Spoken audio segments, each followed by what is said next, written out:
اندازہ کر سکتا ہے اس کے زور بازو کا، کوئی اندازہ کر سکتا ہے اس کے زور بازو کا، نگاہیں مرد مومن سے بدل جاتی ہیں تقدیریں۔ تو آج ہم حضرت بختیار کاکی کے بارے میں پچھلے ٹائم ہم نے دیکھے تھے کہ شیخ الاسلام جو رہتے ہیں ان کے دل میں تقدر پیدا ہو جاتا ہے حضرت بختیار کاکی، قطب الدین بختیار کاکی کے بارے میں۔ تو آگے کنٹینیو کرتے ہیں اسی سلسلے کو۔ حضرت خواجہ بختیار کاکی کے پاس پہنچا اور عرض زردگی سے فرمایا، قطب الدین، اس شہر میں تجھ سے حسد کیا جاتا ہے اور بعض تیرے شاکی ہیں، تو ہمارے ساتھ اجمیر چل، ہم وہیں تجھے مسند شیخ پر بٹھا کر تیرے روبرو حاضری دیا کریں گے اور تیری خدمت کیا کریں گے۔ نوجوان مرید آپ دیدہ ہو گیا اور دل دوز لہجے میں جواب دیا، جو کچھ حضور نے فرمایا ہے یہ آپ کی بندہ نوازی ہے، غلام تو بس اتنی حیثیت رکھتا ہے کہ آپ کے روبرو دست بستہ کھڑا رہے، اس کی کیا مجال کے سامنے بیٹھ بھی سکے۔ سامنے سفر تیار ہو گیا تو بادشاہ کے نمائندے نے حضرت خواجہ سے عرض کیا، حضور، بادشاہ کی خواہش ہے کہ آپ قطب الدین کو اجمیر نہ لے جائیں۔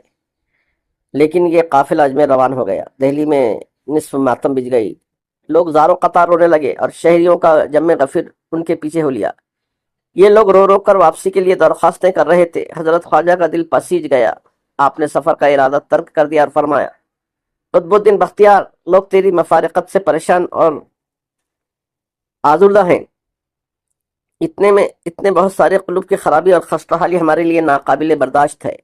تم دہلی ہی میں بغض و باشش رکھو اور ہم یہ شہر اور تمہیں خدا کی حفظ و امان میں چھوڑتے ہیں۔ جب حضرت خواجہ تنہا اجمیر جانے لگے تو ایک بار پھر شیخ اسلام سے ملنے گئے، انہوں نے ایک بار پھر ناک بھویں چڑھائی۔ حضرت خواجہ نے غصے میں فرمایا، نجم الدین شیخ الاسلام نے تیرا دماغ خراب کر دیا ہے، تجھے رسوائی سے کوئی بھی نہیں بچا سکتا۔ یہ کہہ کر آپ اجمیر تشریف لے گئے۔ دہلی ہی میں آپ نے دوسری شادی کی۔ دین نصرت اور تنگ دستی میں گزر رہے تھے۔ سلطان التمش نے کئی بار چند گاؤں کے جاگیردار جاگیر میں دینے چاہے چند گاؤں جاگیر میں دینے چاہے، لیکن آپ نے انکار کر دیا۔ پڑوس میں بنیا رہتا تھا، اس کی دکان سے ادھار سامان آ جایا کرتا تھا۔ ایک دن بنیے کی بیوی نے ازراہ افتخار حضرت قطب الدین کی بیوی سے کہا، ہمارا پڑوس تم لوگوں کے لیے نعمت ہے، اگر ہم یہاں نہ ہوتے تو تم لوگ فاقوں مر جاتے۔ صابر بیوی نے کوئی جواب نہ دیا اور بنیے کی بیوی کا مکالمہ غم اندوز سے شوہر کے سامنے دہرایا۔ آپ نے کچھ دیر سکوت فرمایا اور پھر بیوی سے کہا، اب بقال سے کچھ بھی نہ لیا جائے گا، ہماری ضرورتیں محدود ہیں، جب کھانے کی ضرورت ہو طاق کا پردہ ہٹا کے کاک تندوری حاصل کر لیا کرو۔ اس کے بعد بنیے سے کھانے پینے کا سامان نہیں خریدا گیا اور وقت اشتہا طاق سے کاک حاصل کی جاتی رہی۔ یہیں سے آپ کی حیثیت مشہور یہیں سے آپ کاکی کی حیثیت سے مشہور ہوئے۔ پھر محویت اور استغراق اس عروج کو پہنچ گیا کہ لڑکے کا انتقال ہوا اور جب بیوی کے رونے کی آواز سنی تو کسی سے دریافت فرمایا، یہ کیوں رو رہی ہے؟ کسی نے جواب دیا، آپ کے بیٹے کا انتقال ہو گیا ہے۔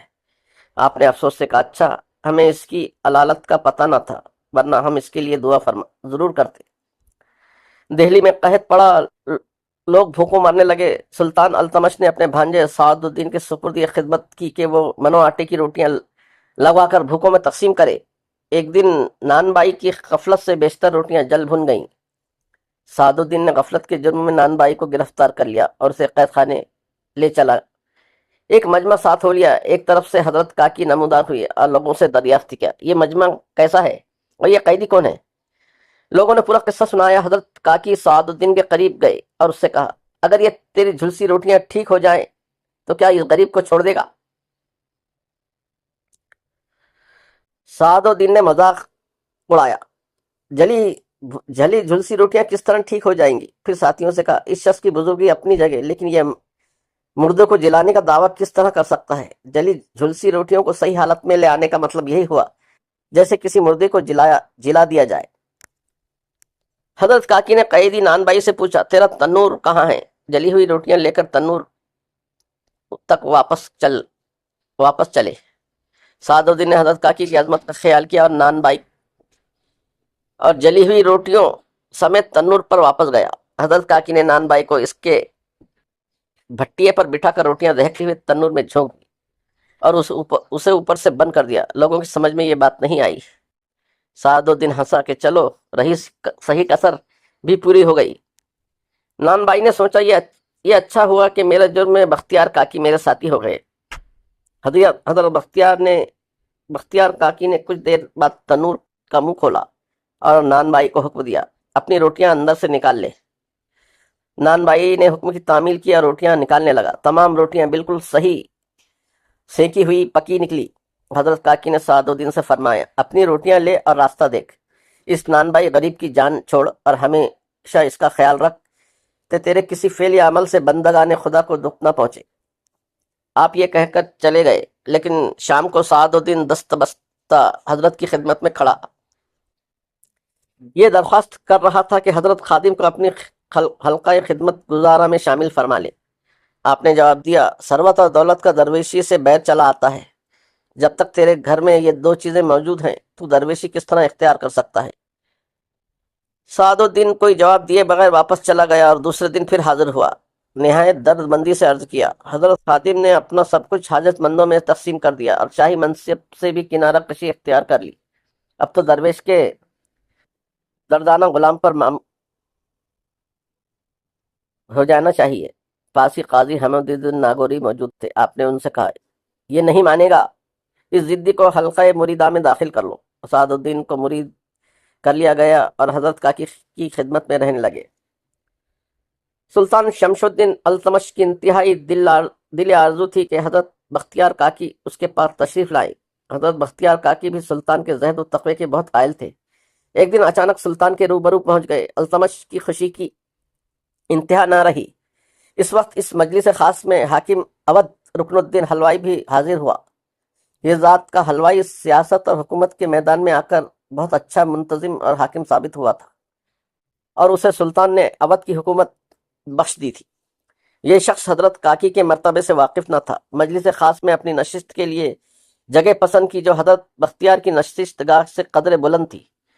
سلطان اس بد ادبی کو برداشت نہ کر سکا۔ وہ رکن الدین حلوائی کے خلاف کوئی کارروائی صادر فرمانے ہی والا تھا کہ حضرت بختیار کاکی ابھی اصل حقیقت سے آگاہ ہو گئے۔ آپ نے حاکم اودھ حلوائی پر ایک اچٹی سی نظر ڈالی، پھر سلطان سے فرمایا رکن الدین نے اپنے لیے صحیح جگہ کا انتخاب کیا ہے۔ میں کاک ہوں، یہ حلوہ ہے، اور حلوہ ہمیشہ روٹی کے اوپر ہی رہتا ہے۔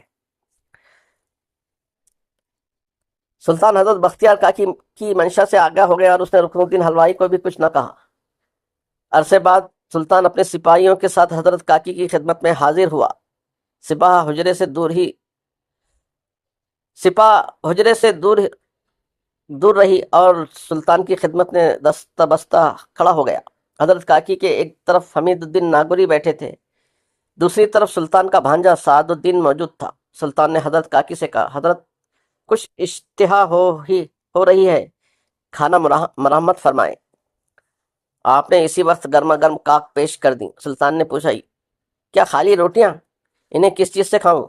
حضرت کاکی نے حمید الدین ناگوری کو اشارہ کیا کہ وہ اٹھے اور وضو سے کیچڑ اٹھا لائے اور اسے روٹی پر رکھ دے۔ غور سے دیکھنے اور کھانے پر پتہ چلا کہ وہ تو لذیذ ترین حلوہ ہے۔ سلطان ان کرامتوں سے بہت متحیر ہوا اور اپنے بھانجے سعد الدین سے مخاطب ہوا، کیوں سعد الدین، تو جو اتنے دنوں سے یہاں حاضری دے رہا ہے، تو نے بھی ان سے کچھ حاصل کیا یا یوں ہی وقت ضائع کر رہا ہے؟ سعد الدین نے اپنی گردن جھکا لیا اور ایک ہاتھ اپنے بغل میں دے لیا۔ جب سلطان روٹی کھا چکا تو سعد الدین نے بغل سے ہاتھ نکال کر اپنے ماموں التمش کی طرف بڑھا دیا۔ اس میں تازہ ترین پان کا بیڑا تھا۔ سلطان پان کھا کر بہت خوش ہوا اور حضرت بختیار کاکی سے درخواست کی کہ ہمارے سپاہی بھوکے ہیں، اسی طرح انہیں بھی نوازا جائے۔ حضرت بختیار نے اس طرح پورے لشکر کی دعوت کر دیا اور سعد الدین اسی طرح سب کو پان پیش کر دیے، اور وہیں سے سعد الدین تنبولی کے نام سے مشہور ہوئے۔ گھر میں سوائے روٹیوں کی ہر شے کی تنگی تھی۔ حضرت بختیار کاکی کا 8-10 سالہ بیٹا اس تنگی ترشی سے پریشان تھا۔ اپنے ایک پڑوسی سے اس کا اظہار کر دیا۔ اس مخلص عقیدت مند نے بہت سارا سامان خرید کر آپ کی خدمت میں پیش کر دیا اور لجاجت سے کہنے لگا اس غلام کو آپ کی پریشانی کا ذرا علم نہ تھا، ورنہ حضرت کو اتنی پریشانی نہ اٹھانی پڑتی۔ آپ نے یہ سامان اسی وقت واپس کر دیا۔ انتہائی کرب میں فرمایا خدایا تو اس شخص کی گردن توڑ دے جس نے ہمارے گھر کا راز فاش کر دیا۔ شام کو خبر آئی کہ حضرت کاکی کے صاحبزادے چھت سے گر کر ہلاک ہو گئے۔ یہ صاحبزادے سلکے بھر گلے تھے اور جس سے ان کا منہ ڈھل گیا تھا اور گردن ٹوٹ گئی تھی۔ آپ نے اس خبر پر تبصرہ فرمایا، اچھا تو وہ یہ تھا، لیکن خدا مجھے اگر پہلے سے حقیقت کا صحیح علم ہوتا تو شاید میں ایسی بات زبان سے نہ نکالتا، لیکن اب تو جو ہونا تھا ہو چکا۔ آپ کو سماع کا بے حد شوق تھا، خدا معلوم شیخ الاسلام کے اشارے پر یا خود ہی قاضی صادق مفتی عماد نے آپ کو منع فرمایا۔ موسیقی شرعاً ناجائز ہے، آپ سماع سے پرہیز کریں۔ آپ نے جواب دیا، ہمارے دو معزز مہمان زکریا ملتانی اور جلال الدین تبریزی دہلی آئے ہوئے ہیں، ہم نے ان کے لیے محفل سماع کا انتظام کیا ہے، تم دونوں بھی آ جانا، ہم وہیں تمہیں شیخ الاسلام سے سماع سننے کی اجازت دلوا دیں گے۔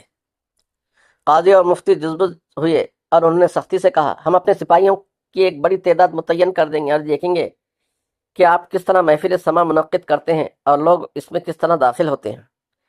آپ کے منہ سے بے اختیار نکل گیا، معلوم ہوتا ہے تم دونوں کو بہت جلد زیر زمین چلا جانا ہے۔ حمید الدین ناگوری نے منہ پر ہاتھ رکھ دیا، لیکن آپ کو جو کہنا تھا کہہ چکے تھے۔